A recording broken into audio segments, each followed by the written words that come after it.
Queen Elizabeth I, who reigned as Queen of England and Ireland from 1558 until her death in 1604, died on March 24, 420 years ago, at the age of 69 at Richmond Palace, the Virgin Queen's favorite residence.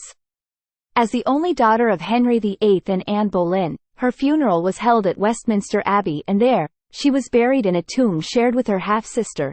Mary I. Elizabeth was a famous ruler, remembered for her role in the Protestant Reformation and the defeat of the Spanish Armada. But there is one aspect of his life and history that is unknown to experts.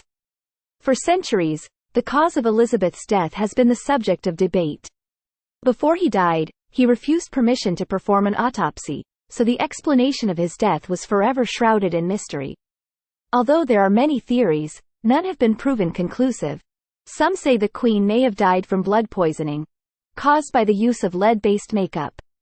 Others suspected Elizabeth had pneumonia, infected tonsils, or cancer. And one of the more bizarre suggestions is that his death was caused by his coronation ring, which grew into his flesh and was never removed during his 45-year reign. But now, pathologists claim to have determined the true cause of Queen Elizabeth I's death, which was initially thought to be airing. In the final weeks of her life, Elizabeth reportedly suffered from profound grief. The Queen is struggling to deal with the loss of her advisors and several close friends, including her long-serving lady-in-waiting, Catherine Howard, and her former favorite, Robert Devereux, Earl of Essex. He expressed regret for ordering the execution of his cousin Mary, Queen of Scots, in her final days. Sir Robert Carey, her first cousin, recorded that the Queen shed many tears and sighs, showing her innocence that she had never consented to her death.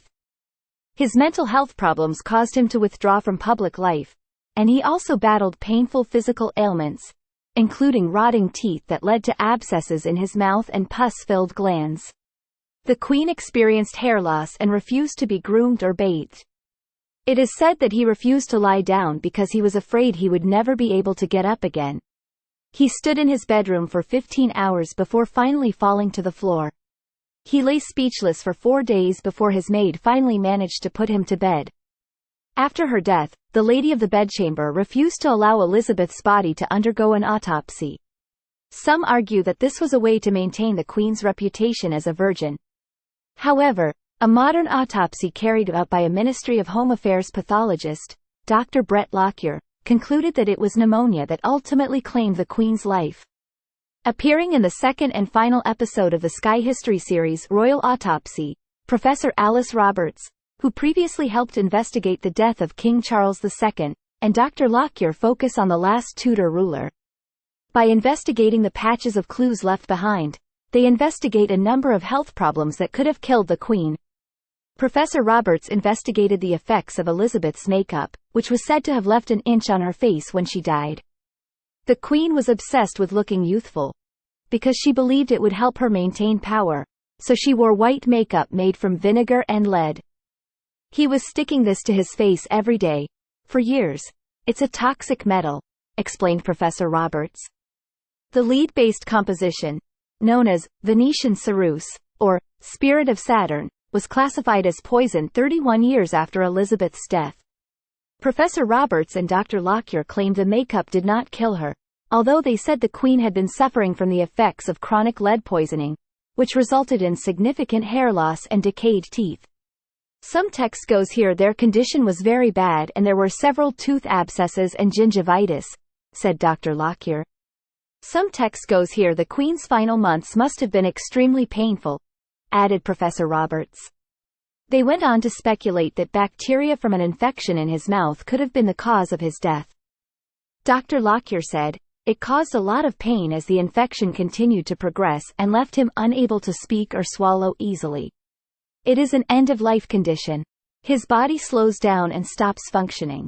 Some text goes here, however, although it was a sign of his death, it was not the cause.